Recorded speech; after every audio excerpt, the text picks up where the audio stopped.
So as they say, if at first you don't succeed, then try again. So we are not going to give up. We had to make a new plan, and that involved getting inside because it is just too hot outside of the heat. Equipment just will not work. So we're going to make it work from inside the actual press box today. And yeah, we're going to run through the show as we always do. Going to run through it a little bit quicker because we're behind schedule with having to come inside. But again, thanks everybody for the support, all the support. I had a chance to talk with the gentleman and his son pregame. He was out here. Nice to meet him and his son. So I always love it when you guys see me out and about, setting up or checking into the hotel, whatever it may be. There's a chance for you to say hello. Say hello. So, and I appreciate it. So yeah, we're back. That heat. Yeah, I got to talk to the Panthers PR team. Like, we'll come back to that another day about how I had to try to overcome that heat outside. But we're going to go through the show. Chris Jenkins, credentialed member of the media, a.k.a. Man of the People, here live at State Farm Stadium in Glendale, Arizona. Kickoff is about an hour and a half away. So we're going to get you up to date with the latest news, transactions, and all that good stuff, all right? So let's go ahead and get started with my question that I'd like to present to you guys is, what do you think the outcome of the game is going to be today? All right, let me know what you think the outcome of the game will be today. Let me quickly give some shout outs to our members: T Green, Ant for Life, Knucklehead K, all you guys tuning in. So, and as it says down below, like, subscribe. We got to get to 20,000. Next landmark is 15. But all right, let's go ahead and get it. T Green, Tyler, Haley, appreciate y'all. So let's go ahead and set this matchup for today. Last week, the Carolina Panthers fell to the Jacksonville Jaguars with a final score of 26-10. They're starting the season 0-1. They are on the road again today against the Arizona Cardinals. Arizona Cardinals last week played the New Orleans Saints, and the Cardinals were victorious in their Week 1 matchup against the New Orleans Saints. Final score in that game, 20-13.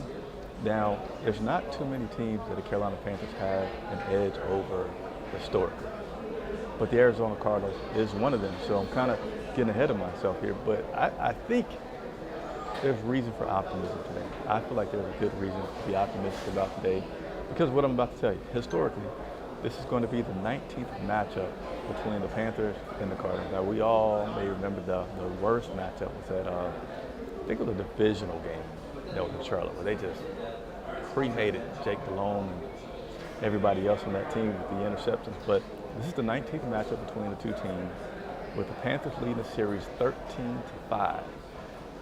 13-5. And as you know, we won last year in Carolina in overtime. Final score, I think that was 36-30. Don't quote me exactly, but I think that was the final score in that game. Winning the overtime, Chuba Hubbard runs it, scores on a 21-yard touchdown. Game over, 36-30. So good stuff, good stuff. And speaking of Chuba needs just 105 yards today to pass Deshaun Foster for 5th in franchise history. So, you know, be on the lookout for that. Chuba has a good game. He might be 5th overall franchise history running back leader. And then you guys might say I'm digging here, but my job is to give you the fact. Tetairoa McMillan, T-Mac, he only needs 71 yards. So pretty much if he does what he did last week, 71 yards, and he will be leading in rookie for the Carolina Panthers history, passing Kelvin Benjamin for most yards after 2 games as a rookie. I know it's early on. It's a lot more season to go, but you know we got to cheer him on. So let's go ahead and take a look back at this week from coaches and players on what was said in that locker room, in that press box. But before I do that, if you have not watched it already, I'm going to give you a sneak preview.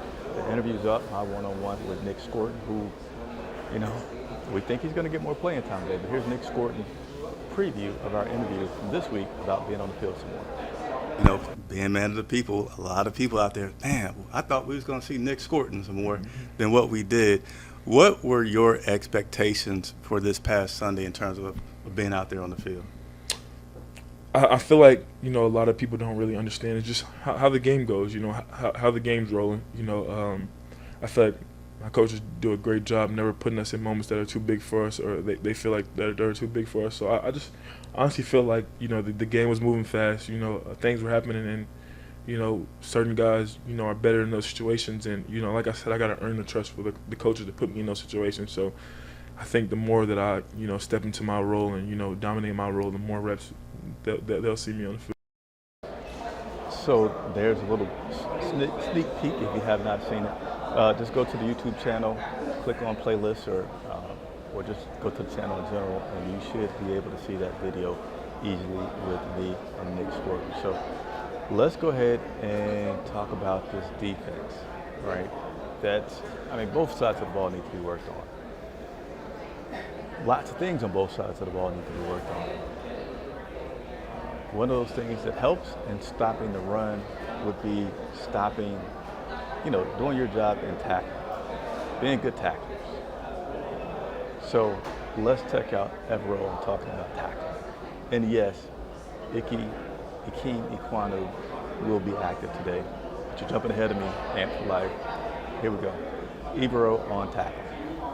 Well, the one thing that was very encouraging about the last game is that we tackled a lot better in the second half than we did in the first half, and so I'm excited about what we're going to do this week. I know we're going to tackle better. I feel like we're going to play better, and so yeah, I certainly think that you can make strides in 1 week. So that was head coach Evero, head coach. What am I doing? I'm trying to go fast. I'm saying outlandish things. That was defensive coordinator Evero talking about can the tackling be improved for the week, because they did put some emphasis on doing some drills this week to try to improve. And I don't think really so much you're trying to teach guys how to tackle at this level. You're just trying to remind them, hey, let's get to the basics here. Don't forget the fundamental things. Forget this hard hit. Forget whatever may be going through your head. Let's get to some tackling. Saw some super chats come in. If you guys are able to super chat, I always keep saying, if you can cash out even $1, it adds up. I'm still trying to get to Green Bay and trying to get to San Francisco. So if you guys are able to do that, I appreciate it. So I'm going to get to those super chats in just a moment. Let's try to get two more. Let's try to get two more. But Evero on stopping the run. Yeah, it's when you look at it overall, it's a lack of. There was a very. We were highly efficient in stopping the run, but it was just the big plays that kind of neglected it. It was obviously the 71-yarder, the plays that we gave up in a 4-minute situation, the quarterback scrambles, and so it's like 4 or 5 plays that we wish we had back. But we all understand that that's the nature of this league, is that those 4 or 5 plays are the difference, and so that's where we all got to be better.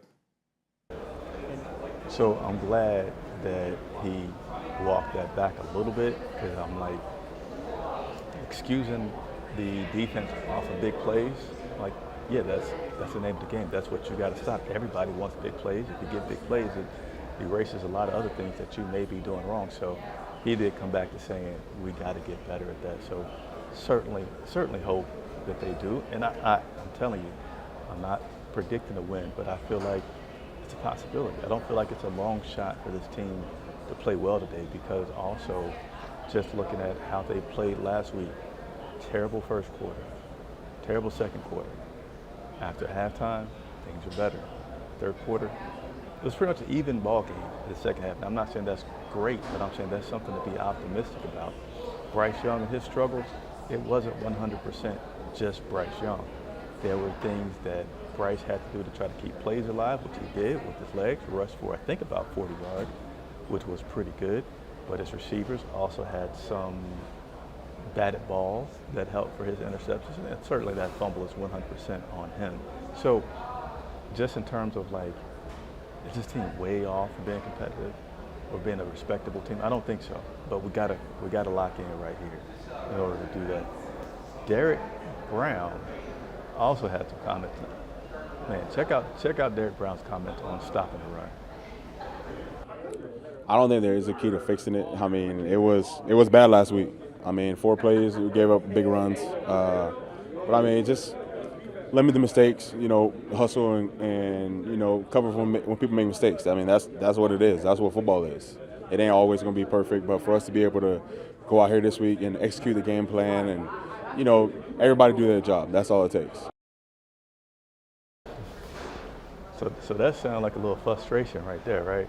I don't know, just do your job. And to me, I'm fine with him being frustrated. Just do your job. We could talk about, we got to do this. Like, guys get to a point, and I think it's a good point to be at, where it's like you don't want to talk about what we got to do to get better. You just can't wait for Sunday to come to be out there on the field, man up, and just show it, right? It ain't like you can win a game off a good locker room talk to the media.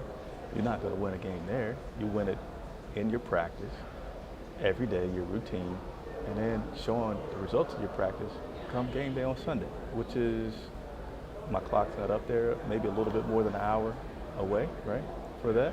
So before we go over to the offensive side, let me give you guys some props for what you're doing out here. Knucklehead K, for your hard work to help you hydrate. There we go, we do be trying to hydrate out here. Out there in Arizona, yeah, I think it's already 100 degrees out here. It is, right now it's just 91, but it's a hot 91. But anyway, keep up the good work. Chat, do me a favor as well, the Manor people, super solid, and smack the like button, subscribe, and if possible, become a member. Thanks for making the adjustment. Yeah, I can't give up on you guys. I knew I could try to do it again outside, but I knew that it was too risky for things to overheat and you guys not get this pregame show. So moved it indoors. Here we are, and going to give you all the content to get you ready to watch this game today. Knucklehead K, also a member. Let's give it a there we go. Appreciate you. And the super chat helps. I'm trying to get the Green Bay and San Francisco. Then here we go, Tyler Haley. Let's give you some props as well, Tyler.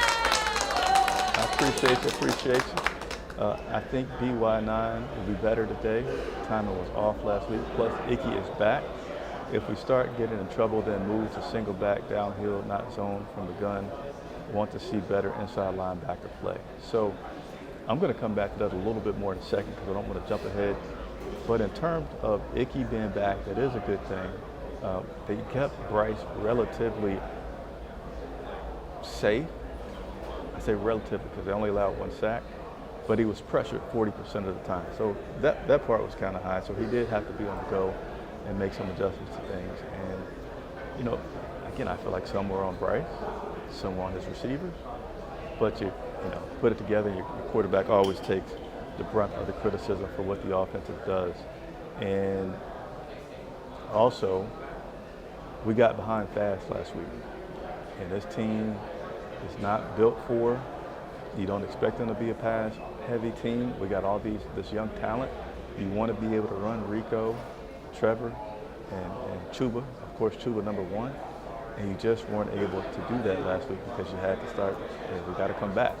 We were even going for fourth downs to try to make sure that we didn't let the game get away because we know we're not there yet with these young guys. But Tyler and Knucklehead K, appreciate y'all extremely much. So we just right now taking a look back at the locker room.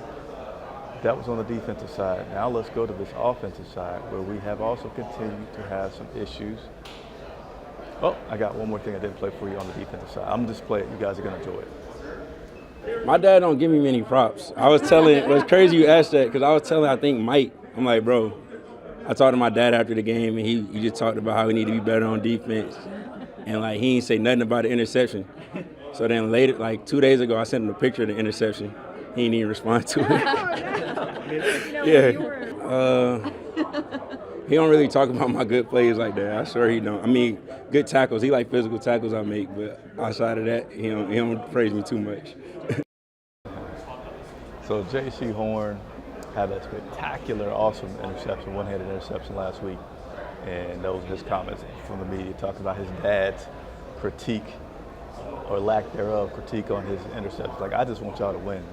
When you start winning, we'll have something to talk about. So, different strokes for different folks, but that was cool to hear from J.C. Horn. Now, on the offensive side, you got the turnovers, but you also got Bryce Young coming to the sideline, obviously frustrated about things that are going on.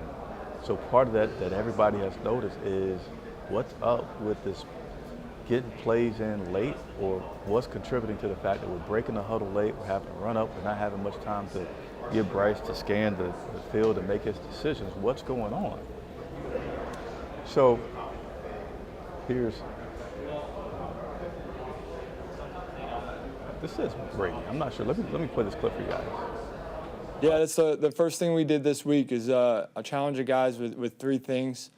Just talking about being urgent into and out of the huddle, getting to the line of scrimmage so we can start to digest information as soon as possible, getting looks in the run game, getting our points right, and getting the communication echoed out up front.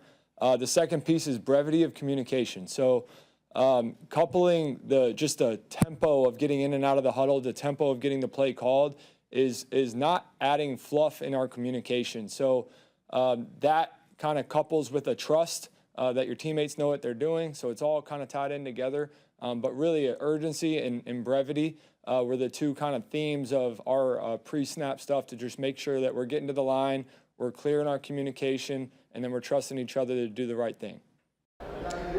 Yeah, so that was Brad Isaac on the offense and what's happening. I didn't like it, but I want you guys to hear it so you can determine whether you like it or not. And there's also, I'm going to play a clip of Brad talking about the process in which the plays are called and got out to the guys. So I want you guys to take a look listen to this as well. Yeah, I think in between drives, we're previewing stuff, that the defense is doing, how we want to attack them. So I think there's an expectation when it comes to Bryce going out onto the field of, hey, the next couple play calls in these situations, we're expecting them to do this. You kind of want to put it in the back of their head so nothing catches them by surprise. Same thing goes with Dave when he's clicking over from, helping the game management. We have time to talk. So, hey, the next couple drives, our favorite runs, while the beauty of having, Dave is doing the game management and I get to help with the run game and hear their next thoughts of how to combat the guys up front. And then kind of consolidate all the information we're getting from all the coaches, give it to Dave before the drive, and then we're off and rolling. So that was Brad Isaac on the process that they go through in calling those plays. Austin Corbett talked to the media as well this week about this whole problem that they're having, and he talked about, it needs to get better, and even saying like sometimes the speaker may have been messing up, which,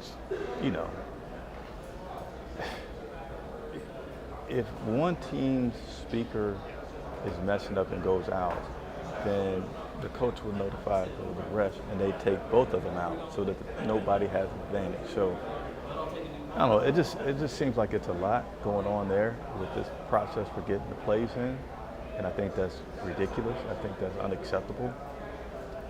We got so much of this team back that was here last year.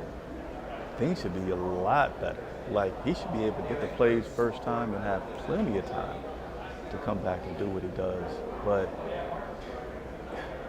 no grace given to me on that performance and process breakdowns from week one, and we got to see better today. There was not an excuse good enough last week when you got same coach, coordinator, and entire line back, and you're telling me like we're messing up stuff. This just doesn't make any sense. All right, let's continue to run through this show. Again, we need one more super chat. If I could get one more super chat, Cash App, something like, even if it's $1. Just help support independent media. Appreciate it very much if you're able to do so. All right, continue to work through today's pre-game show. Let's take a look at, first of all, let's see the countdown of where we are. So we got 1 hour to go until kickoff here in Glendale, Arizona. But I got some more information I want to share with you guys. So let's look at where this team stands. It's only week one.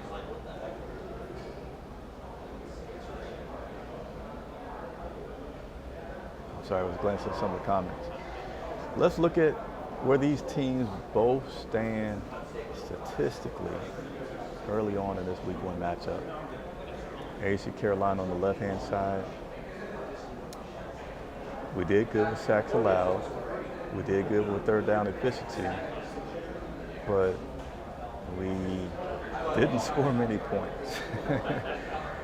Being 29th in the league is pretty bad. So we've been talking about the offense a lot this week, so I'm not going to talk much more about that. Let's look on the other side of the Arizona Cardinals, where you see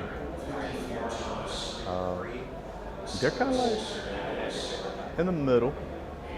For a lot, their top 10s are rushing yards per game, which could be challenging for us. Rushing yards per attempt, definitely challenging for us. That turnover margin out to there does not look good. Their points per game are right in the middle. But this Cardinals offense is off to a good start so far this season, led by Kyler Murray. He was 21 of 29 last week, had a passer rate of 110. That's pretty good, but he has a pretty good matchup with Mike Jackson, J.C. Horn, and company on this Carolina Panthers team to look out for as well. Now, one good thing, we'll go to this. It's an offensive thing, but it's a defensive performance. Let me see if I can get this back up. So you see here on sacks allowed, they allowed 5. We put some pretty bad. So for us on the offensive side, on the defensive side, we need to get pressure. We need to get pressure on teams, period. Kyler Murray's a dynamic guy, kind of up there with, I put Jackson in his own category up there with the Ravens, but Kyler Murray has some talent. He has some quickness. So something to look out for if you can get some pressure on him. And as J.C. Horn has said this week, with a guy like Kyler Murray, you stay on your guy all day long until Kyler crosses that line of scrimmage. If he doesn't cross the line of scrimmage, it might seem like 2 plays worth that you have to run around the field with your guy, but you got to do that. You got to have that mentality and stick with it. And hopefully Derek Brown and Bobby Brown and those guys up front can get some pressure, get some tackles, get some sacks on Kyler Murray and help us out a little bit. Some guys to watch out for on the Cardinals as well. Marvin Harrison Jr., there we go. We got that third super chat. I'm going to come to you in just a second. But 2 guys will also watch out for. So 3 total up. It's like Kyler Murray, of course, and then Marvin Harrison Jr., wide receiver, going to do some good things for this guy, for this team, for the Cardinals. And then you also have their tight end, Trey McBride. McBridge. And a lot of people have said Carolina and tight ends is an issue. So Arizona has a tight end that is flourishing, so we could see some things there. But again, I'll put this graphic up here one more time for you guys to just take this in. This is how the 2 offenses look for today's matchup.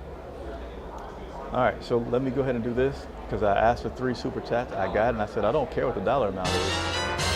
Just give me something. Super chat. So there's a super chat from Walk8487, $2, saying "Man of the people." I appreciate you, Walk, very, very much for supporting, so we can continue to do what we do and give you guys a lot of content about this Carolina Panthers team. Let's go to the defensive side. Yeah, that Carolina Panthers defense just does not look too good, right? Nothing top 10. I'm lying. We got a takeaway, so we are tied for 9th, but our rushing at the bottom, passing in the middle. Head on over to the Cardinals side. They have third down efficiency in the top 10, which goes against our third down efficiency being 7. So that's something to keep an eye out on. Looking for that. Just saw somebody say this is my favorite Panther show. I appreciate it.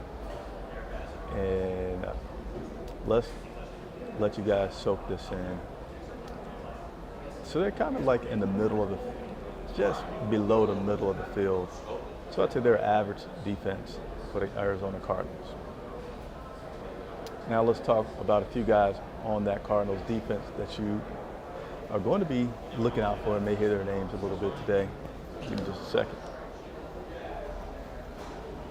It's going to be their safety, Buda Baker, definitely the anchor of that secondary, playing some good ball, got some good ball hawking skills for sure, and coverage and his tackling ability. So Buda Baker, the safety, you want to watch out for him. And then Bryce, I'm sure is going to be watching out for this guy named Josh Sweat, who maybe don't make him sweat. But Josh Sweat, defensive end edge rusher for the Cardinals, he's the key in getting pressure on for this Cardinals defense. You know, they said it starts up front. You get some pressure from up front, helps guys behind the linebackers and safety do their job better. So we don't want to have Sweat getting some good pressure, whether it's from the left or right, you know, on Moten or Icky. And then Buda Baker just comes in there and scoops it up. But you also have compliment Buda. You got Garrett Williams. Garrett Williams, a strong cornerback on this Arizona Cardinals team that you'll want to be looking out for. So those are some things to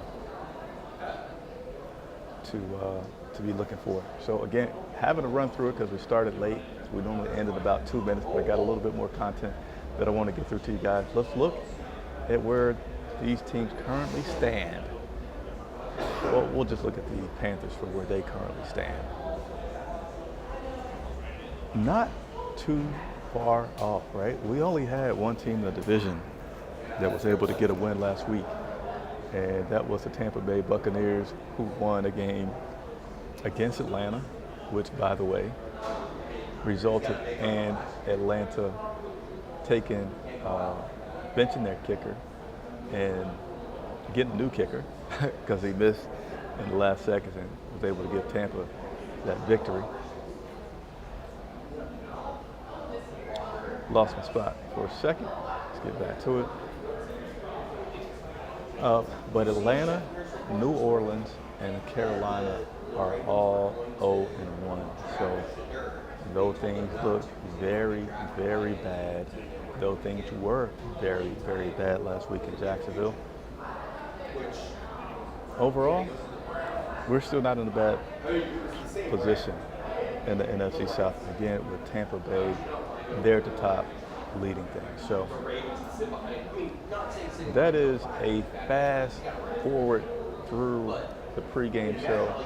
I appreciate you guys with the patience for it. Next week we'll be back in Charlotte, where the pregame show will expand. As you know, for home pregame shows, Rashad of Panther Nation Podcast joins us live for our show, and we do what we do in that regard. So, and we got the heat figured out. Even if it's hot in Carolina, we got the whole thing figured out. But thank you guys so much for the patience with the pregame stuff that we're doing.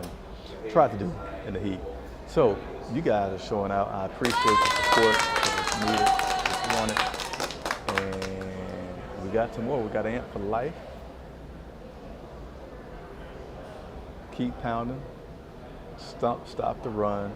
No turnover. If you do those two things, you got a really good chance to win today. A really, really good chance to win today. Appreciate you, Amp for life. Hopefully I'll see you again soon. And then we got Karen White with the $2 super chat. So let's give you some applause because we got super chat. Super chat. I'll just play all the sound effects at once here today. So I'm gonna try to see if I can't get to one or two more questions before I get out of here.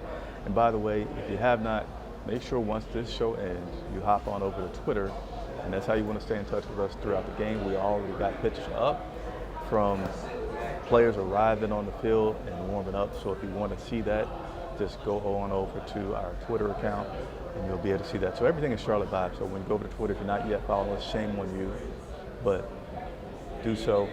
We're going to give you instant information about injuries because we get that information typically before they will on the broadcast. And we're also able to see some things that they may or may not tell you on the broadcast. So follow us over on Twitter. And then we're trying to get on the field quicker post-game shows. It used to take us about an hour, but we're going to speed it up as much as we can to get on the field sooner and quicker today.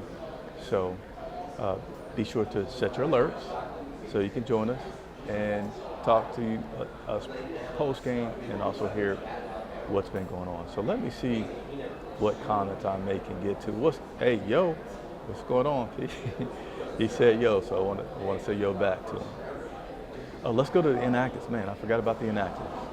We'll probably have to do the Inactives and then get out of here so I can get into my seat and get set up to recover the game and also get myself something to eat. So Give me just a moment. We'll get those inactives.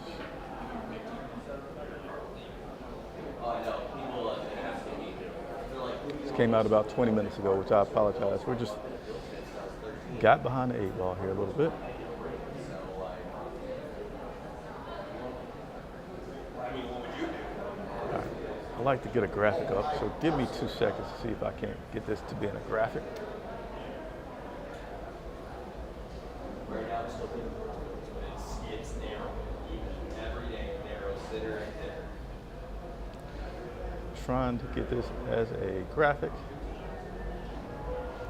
Here we go, coming up in just a second. We're going to show you the inactives. In my opinion, there are no surprises for these inactives. But again, I want to just get it on the screen so you guys can see.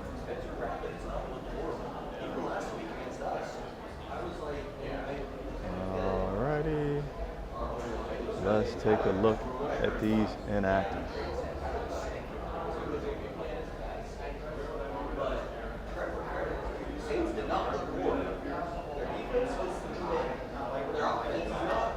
Did I get it? Let's try one more time. Inactives. Alrighty. So inactives for this week would be wide receiver Jimmy Horn Jr., which is no surprise. So in my opinion, Jimmy Horn Jr., he's going to be inactive all season long unless he just has some miraculous string of games, or really unless he could contribute on special teams. I don't see that happening for him. I think he could develop into that, but I think it's going to be a physical thing that he has to learn. And yeah, I think he's borderline, right? Even if he might slip onto the practice squad later in the season if we get some injuries and we need to address something, because I feel like they want to keep him, they are keeping him, but it may come to a point where there's a cost of keeping him if you know that he has very little chance. And it's been said, right, that fifth or sixth wide receiver needs to be able to contribute heavily to special teams. And Jimmy could potentially on return, but I don't see him moving ahead of 3 guys to do that. And the gimmicks that we might could use it for an offense, it's not worth it yet. It's not worth it yet. We got another super chat we're going to get to here in just a second. You guys are doing as well. Offensive tackle Yosh Nijman, wide receiver Delvon Campbell, tight end James Mitchell, and defensive tackle Tershawn Wood. You know, Turk is not a surprise there with that injury that he got down in Jacksonville, but there is your complete list of inactives for today's game. And then we were able to get a super chat.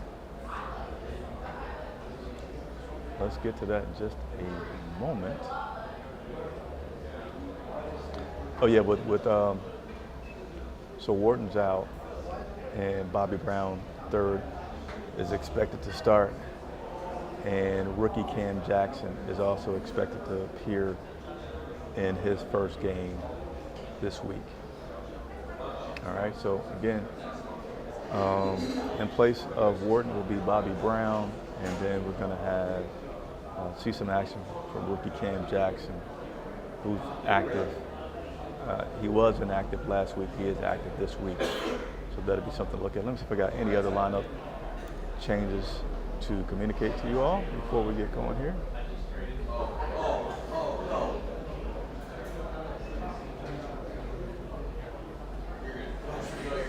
Yeah, that covers it. The lineup changes. And before we get out of here, thank you guys so much for the support.